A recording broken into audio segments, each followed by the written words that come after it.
জয় নিতাই, জয় গৌর। আত্মসন্ধান চ্যানেলে সকলকে স্বাগতম। আশা করি সকলে ভজন কুশলে আছেন। উৎপন্ন একাদশী ব্রত চলে এসেছে। অঘ্রাণ মাসের কৃষ্ণপক্ষের এই একাদশীর নাম উৎপন্ন একাদশী। এই একাদশী কোথায় 15 তারিখে করতে হবে, কোথায় 16 তারিখে করতে হবে, বা আসলে কোনটি সঠিক দিন সম্পর্কে কিন্তু অনেকেরই সন্দেহ রয়েছে।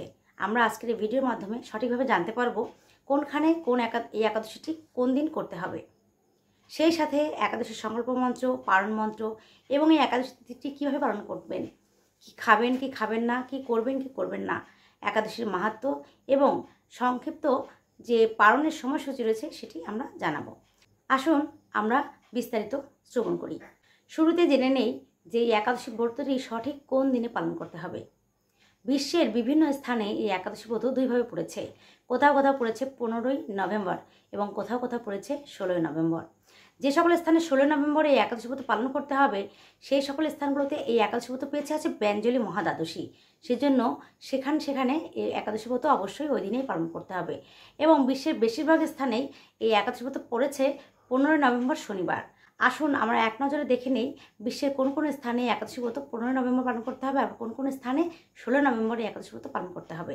প্রথমেই যে সকল স্থানে একাদশী ব্রত 15 নভেম্বর শনিবার পালন করতে হবে, সেই সকল স্থানগুলো হচ্ছে ভারত, বাংলাদেশ, নেপাল, ভুটান, শ্রীলঙ্কা, মালদ্বীপ, পাকিস্তান, মায়ানমার, মঙ্গোলিয়া, দুবাই আরব আমিরাত, Bahrain, Qatar, Kuwait, Oman, Saudi আরব সহ মধ্যপ্রাচ্যের সকল দেশ, ইউরোপের সুইডেন, নরওয়ে, ডেনমার্ক, যুক্তরাজ্য, Ireland, Spain, France, Netherland, Belgium, Portugal, আফ্রিকার Ethiopia, Uganda, Sudan, Mauritius, South Africa, Seychelles, Iraq, Tajikistan, America, Canada, Brazil সহ উত্তর আমেরিকা ও দক্ষিণ আমেরিকার সকল দেশ।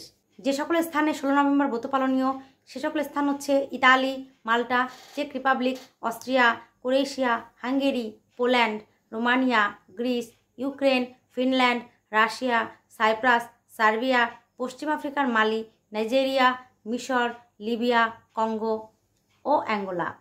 তো আমরা জানতে পারলাম বিশ্বের কোথায় কোথায় কখন এই একাদশী ব্রত পালন করতে হবে। উৎপন্না একাদশী। কেন এই একাদশীর নাম উৎপন্না? অর্থাৎ একাদশী উৎপন্ন হয়েছিল এই একাদশী থেকে। ভগবান বিষ্ণুর জ্যোতি থেকে এই একাদশী মার অর্থাৎ মহা একাদশীর উৎপন্ন হয়। আমরা মাহাত্ম্যের মধ্যে অর্থাৎ একাদশীর মাহাত্ম্যে এর কথাটি শ্রবণ করতে পারবো। এখন আসুন আমরা জেনে নেই যে একাদশী ব্রত কীভাবে পালন করতে হবে। যে সকল স্থানে একাদশী ব্রত 15 তারিখে পড়েছে অর্থাৎ 15ই নভেম্বর পড়েছে, তারা অবশ্যই একাদশীর পূর্ব দিনে 14ই নভেম্বর অবশ্যই দশমী যেদিন, সেদিনকে যারা আমিষাহারী আছেন তারা আমিষাহার বর্জন করবেন এবং যারা আমিষাহার করে না তাদের ক্ষেত্রে তো কোনো বিধিনিষেধ নেই। এবং অবশ্যই পূর্ব রাত্রে অর্থাৎ ওই দশমীর দিন রাত্রি 10টা থেকে 10:30টার মধ্যে রাত্রে আহার গ্রহণ করে নেবেন এবং রাত্রি 11টার মধ্যে অবশ্যই দন্তমার্জন করে নেবেন। মানে একাদশীর দিন দন্তমার্জন নিষেধ রয়েছে। এরপর চেষ্টা করবেন একাদশীর দিন ব্রহ্ম মুহূর্তে প্রাতঃস্নান সারে ভগবানকে পূজা অর্চন করার এবং তার শ্রীচরণে তুলসীপত্র দিয়ে একাদশীর সংকল্প মন্ত্রটি উচ্চারণ করবেন। ভগবানের শ্রীচরণে তুলসীপত্র অর্পণ করার মাধ্যমে কিন্তু আপনার একাদশী যারা সংকল্প মন্ত্র করতে পারে না তারা মনে মনে বাংলাতে বললেও হবে অর্থাৎ নিজ ভাষায় যে ভগবান তুমি কৃপা করো, তোমার ইচ্ছায় যেন আমি এই একাদশী ব্রতটি পালন করতে পারি। আর যারা মন্ত্র উচ্চারণ করতে পারবেন তারা আসুন আমরা একসাথে এই মন্ত্রটি উচ্চারণ করি। এই মন্ত্রটি অবশ্যই 3 বার বলতে হবে।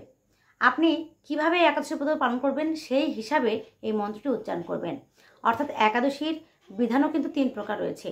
সর্বোত্তম একাদশীর বিধান হচ্ছে নির্জল উপবাস, এবং তারপর মধ্যম একাদশী হচ্ছে ফল এবং জলাহার, এবং শেষে রয়েছে শাকাহার।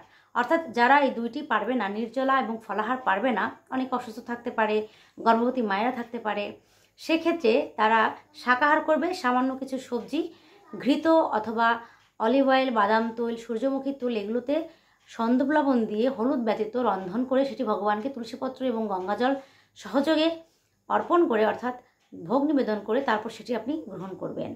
এটি হচ্ছে শাকাহার সর্বনিম্ন পথ। এবার আপনি যে সংকল্প মন্ত্রটি করবেন সেক্ষেত্রে অবশ্যই এই 3টির মধ্যে যেটি করবেন সেই কথাটি এখানে উচ্চারণ করবেন। আসুন আমরা মন্ত্রটি জেনে নেই। ওম একাদশং নিরাহার স্থিতা অহম অপরেহ হানি ভক্ষামি পুণ্ডরিকাক্ষ শরণাম মে ভবাচ্যুত। অর্থাৎ নিরাহারের স্থানে শাকাহার এবং ফলাহার কথাটি আপনি বলবেন। এরপর আসলো একাদশীর দিন সকালবেলা। এবার আপনি কি করবেন, সারাদিন অবশ্যই বেশি বেশি হরিমালা জপ করবেন, তুলসী দেবীর আরতি করবেন, তুলসী দেবীকে প্রদক্ষিণ করবেন, তুলসী থেকে জল সিঞ্চন করবেন। অনেকে বলে থাকেন যে একাদশীর দিন তুলসী মাতা উপবাস থাকেন, তাকে জল সিঞ্চন করা যায় না। এটি ভ্রান্ত ধারণা। কারণ তুলসী সেবার মধ্যে উল্লেখ আছে, হরিভক্তি বিলাসের মধ্যে উল্লেখ আছে, তুলসী দেবীকে বছরে 365 দিনই জলদান করা যায়। এরপর ভগবানের সেবা অর্চন করবেন। এই দিন অর্থাৎ একাদশীর দিন ভগবানকে চেষ্টা করবেন একটি লাল বস্ত্র পরিধান করানোর, ভগবানকে বেশি বেশি তুলসীপত্র চরণে নিবেদন করবেন, মানে সর্বোত্তম যে সেবাগুলো রয়েছে সেগুলো ভগবানকে প্রদান করবেন। একটি মালা, পুষ্পমালা দিবেন। আর সুগন্ধিযুক্ত ফুল কিন্তু ভগবানের খুবই প্রিয়। সেক্ষেত্রে অনেক সুগন্ধি ফুল আছে, যেমন মাধবীলতা, বেলি, এগুলো কিন্তু ভগবান খুব পছন্দ করেন, সেজন্য এগুলো আপনি তাকে অর্পণ করতে পারেন। মোট কথা, একাদশীর দিন শ্রীহরি বেশি খুশি কিসে হবে, তাকে বেশি খুশি কিসে রাখা যাবে, সেগুলো আমাদেরকে করতে হবে। বেশি বেশি হরিমালা জপ করতে হবে। অন্যদিন যে কয় মালা করেন একাদশীর দিন তার থেকে আরও অনেক বেশি মালা জপ করতে হবে। চেষ্টা করতে হবে হরিবাসরে যাওয়ার, এবং যদি সম্ভব হয় নিজ গৃহে হরিবাসরের আয়োজন করার। রাত্রে জাগরণ করতে পারলে খুবই ভালো হয়, তবে দিবানিদ্রা কখনোই কিন্তু দেওয়া যাবে না। এরপর একাদশীর দিন কিন্তু মিথ্যাচার, পরনিন্দা, পরচর্চা, অন্যের গৃহে গমন, অন্যের দেওয়া বস্তু গ্রহণ, এগুলো কিন্তু গ্রহণ করা যাবে না। এছাড়া যত খারাপ কাজগুলো আছে সেগুলো থেকে দূরে থাকতে হবে। মৈথুন কার্য করা যাবে না, চা, কফি, পান, বিড়ি, সিগারেট, যে নেশাজাতীয় দ্রব্যগুলো রয়েছে সেগুলো গ্রহণ করা যাবে না। একাদশীর দিন চেষ্টা করতে হবে সারাটি দিনের জন্য ভগবানের নাম, জপ, স্মরণ, এগুলোর মাধ্যমেই অতিবাহিত হয়। একাদশীর দিন আপনি আরও যে কাজটি করবেন সেটি হচ্ছে শাস্ত্র অধ্যয়ন। আপনি শ্রীমদ্ ভগবদ্ গীতা, শ্রীমদ্ ভাগবতম, শ্রী চৈতন্য চরিতামৃতম, হরিভক্তি বিলাসের বিভিন্ন অংশ অথবা ভক্তিমাল গ্রন্থ, এছাড়া ভগবানের বিভিন্ন লীলামৃত গ্রন্থ, সেগুলো আপনি কিন্তু অবশ্যই অধ্যয়ন বা পাঠ করতে পারেন। অথবা আপনি যদি পড়ালেখা না জানেন সেক্ষেত্রে আপনি কিন্তু বিভিন্ন চ্যানেল থেকে, অর্থাৎ ইউটিউব চ্যানেল থেকে আপনি এটা শ্রবণ করতে পারেন। এছাড়া আপনি বিভিন্ন সৎসঙ্গে বা সাধুসঙ্গে গিয়ে শ্রবণ করতে পারেন। শ্রবণ এবং পঠনে কিন্তু সমান পুণ্য লাভ হয়ে থাকে। একাদশীর দিন পঞ্চরবিশস্য অবশ্যই বর্জন করতে হবে। পঞ্চরবিশস্য কি? সকল ধান জাতীয়, গম জাতীয়, জব জাতীয়, তেল জাতীয় এবং ডাল জাতীয় এই জিনিসগুলো বর্জন করতে হবে। এবং একাদশীর দিন চেষ্টা করতে হবে সর্বনিম্ন আহার করার, অর্থাৎ 3-4 বার আহার না করে অন্তত একবার আহার করার। একাদশীর দিন কি খাওয়া যাবে সেক্ষেত্রে হচ্ছে, আপনি যদি শাকাহার করে থাকেন, আপনি আলু, মিষ্টি কুমড়া, পেঁপে, এরকম বিভিন্ন সবজি আপনি সন্দর্ভলবণের যোগে হলুদ ব্যতীত সূর্যমুখী তৈল, বাদাম তৈল, ঘৃত, এগুলোতে আপনি রন্ধন করে ভগবানকে ভোগ লাগিয়ে সেটি আপনি গ্রহণ করতে পারেন। এছাড়া দুধ গ্রহণ করতে পারেন, সাবু গ্রহণ করতে পারেন। কিন্তু অনেকে বলে থাকেন চিয়া সিড, শ্যামাদানা, এগুলো গ্রহণ করা যাবে কি না? না, ছোলা, চিয়া সিড, শ্যামাদানা এগুলো কিন্তু পঞ্চরবিশস্য আওতাভুক্ত, এগুলো কিন্তু গ্রহণ করা যাবে না। নির্দিষ্ট দিনে একাদশী যেমন পালন করা উচিত, ঠিক একইভাবে নির্দিষ্ট সময়ের মধ্যেও পালন করা উচিত। পরবর্তী দিন পালনের সময় অবশ্যই ব্রহ্মমুহূর্তে প্রাতঃস্নান সেরে ভগবানের শ্রীচরণে তুলসীপত্র পুষ্প অর্পণ করে, তার পূজা অর্চন করে, তাকে ভোগ নিবেদন করে এই পালন কার্য সম্পন্ন করতে হবে। সেক্ষেত্রে তার যে ভোগ, সেই ভোগটি কিন্তু অবশ্যই পঞ্চরবিশস্যের যে কোনো একটি হতে হবে। অর্থাৎ গতদিন আমরা যা বর্জন করেছিলাম তার থেকে যে কোনো একটি ভগবানকে নিবেদন করে সেটি আমরা পালনের প্রসাদ রূপে গ্রহণ করব। এবার কিন্তু পালনের সময় খুবই কম, সেজন্য অবশ্যই সতর্ক থাকতে হবে যেন পালনের সময়টি কোনোভাবে মিস না হয়। পালনের একটি নির্দিষ্ট মন্ত্র রয়েছে, আমরা সেই মন্ত্রটি 3 বার উচ্চারণ করার পর পালনের প্রসাদ গ্রহণ করব। এভাবে আমাদের পালন কার্য সম্পন্ন হবে। আসুন আমরা পালনের যে মন্ত্রটি রয়েছে সেটি জেনে নেই। ওম অজ্ঞান তিমিরান্ধস্য ব্রতনানেন কেশব প্রসিদ্ধ সমুখনাথ জ্ঞান দৃষ্টি প্রদভব। এই মন্ত্রটি অবশ্যই 3 বার উচ্চারণ করতে হবে। এবার আসুন পালনের সময়টা জেনে নিই। বাংলাদেশে মাত্র 5 মিনিট পালনের সময় রয়েছে। বাংলাদেশে পালনের সময় হচ্ছে সকাল 9:41 থেকে 9:46 পর্যন্ত, পশ্চিমবঙ্গে 9:11 থেকে সকাল 9:30 পর্যন্ত এবং দিল্লিতে 9:11 থেকে 10:18 পর্যন্ত। উৎপন্ন একাদশী। অর্জুন বললেন, হে দেব, অগ্রহায়ণের পুণ্যপ্রদায়ী কৃষ্ণপক্ষের একাদশীকে কেন উৎপন্না বলা হয় এবং কী জন্য বা এই একাদশী ব্রত পরম পবিত্র ও দেবতাদেরও প্রিয় তা জানতে ইচ্ছা করি। আপনি কৃপা করে আমাকে তা বলুন। শ্রী ভগবান বললেন, হে পিতাপুত্র, পূর্বে সত্যযুগে মোর নামে এক দানব ছিল। অদ্ভুত আকৃতি বিশিষ্ট সেই দানবের স্বভাব ছিল অত্যন্ত কোপন। সে দেবতাদেরও ভীতিপ্রদ ছিল।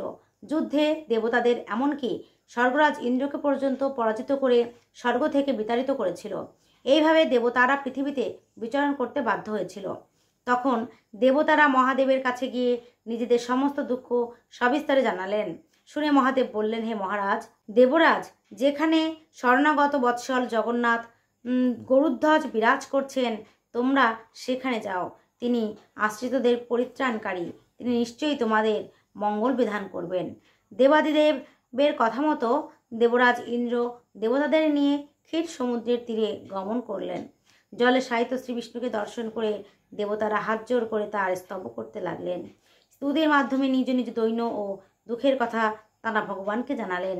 ইন্দ্রের কথা শুনে ভগবান নারায়ণ বললেন, হে ইন্দ্র, সেই মূঢ়দানব কীরকম, সে কেমন শক্তিশালী তা আমায় বলো। ইন্দ্র বললেন, হে ভগবান, প্রাচীনকালে ব্রহ্ম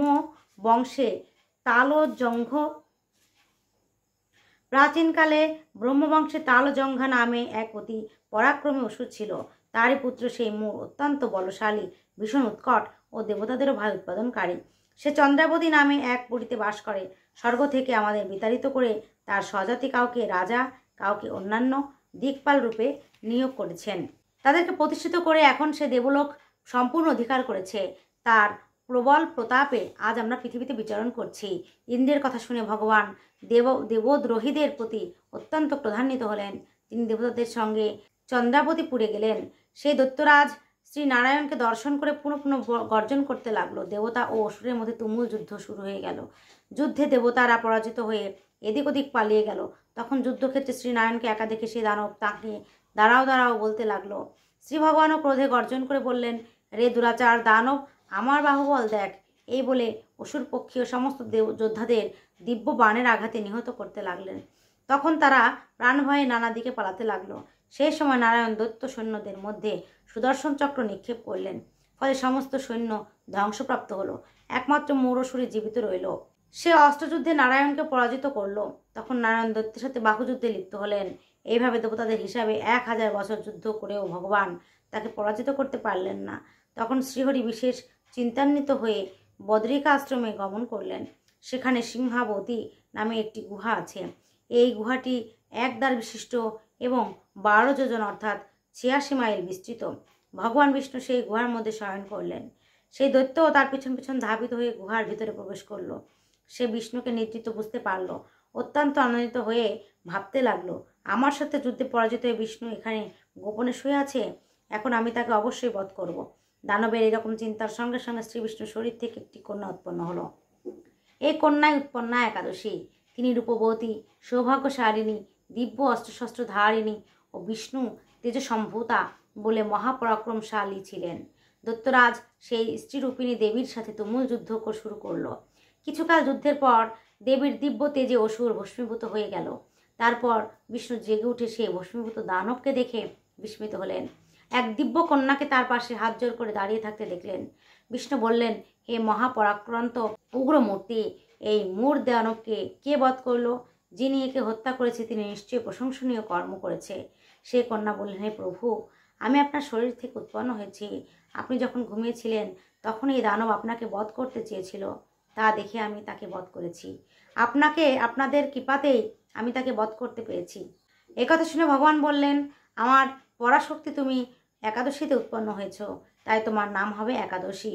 আমি এই ত্রিলোকে দেবতা ও ঋষিদের অনেক বর প্রদান করেছি। হে ভদ্রে, তুমিও তোমার মনমতো বর প্রার্থনা করো, আমি তোমাকে তা প্রদান করব। একাদশী বললেন, হে দেবেশ, ত্রিভুবনে সর্বত্র আপনার কৃপায় সর্ববিঘ্ন নাশিনী ও সর্বদায়িনী রূপে যেন পরম পূজ্য হতে পারি এ বিধান করুন। আপনার প্রতি ভক্তিপরক বশত যারা শ্রদ্ধা সহকারে আমার ব্রত উপবাস করবে তাদের সর্বসিদ্ধি লাভ হবে, এই বর প্রদান করুন।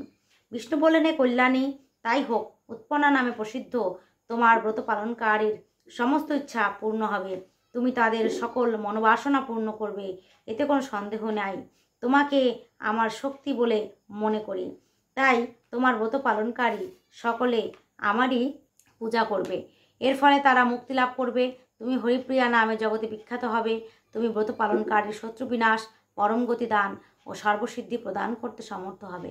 ভগবান বিষ্ণু এইভাবে উৎপন্না একাদশীকে বরদান করে অন্তর্হিত হলেন। সমস্ত ব্রতকারী শিব দিবারাত্রি ভক্তিপরায়ণ হয়ে এই উৎপন্না একাদশীর উৎপত্তির কথা শ্রবণ কীর্তন করলে শ্রীহরির আশীর্বাদ লাভে ধন্য হবেন। একাদশী তিথি কি যায়, উৎপন্না একাদশী তিথি কি যায়, উৎপন্ন একাদশী পালনকারী ভক্তবৃন্দ কি জয়। যে ব্যক্তি ভক্তি সহকারে এই একাদশীর ব্রত মাহাত্ম্য শ্রবণ করেন এবং যে পঠন করেন উভয়েরই সমান পুণ্যফল লাভ হয়ে থাকে।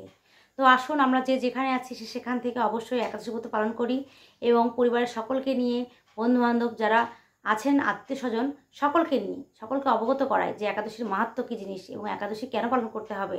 সকলে অবশ্যই ভক্তি এবং শ্রদ্ধা সহকারে একাদশী ব্রত পালন করি এবং নির্দিষ্ট সময়ে অবশ্যই পালন করি। সকলে ভালো থাকুন এবং সুস্থ থাকুন। আমাদের এই চ্যানেলটিতে যদি নতুন হয়ে থাকেন তাহলে অবশ্যই সাবস্ক্রাইব করে আমাদের সাথে থাকবেন। যদি এই ভিডিওটি আপনাদের ভালো লেগে থাকে তাহলে বেশি বেশি শেয়ার করে অন্যকে দেখার সুযোগ করে দিবেন এবং ভালো লাগলে অবশ্যই ছোট্ট একটি লাইক করবেন। সকলে ভালো থাকুন এবং সুস্থ থাকুন। জয় নিতাই, জয় গৌর।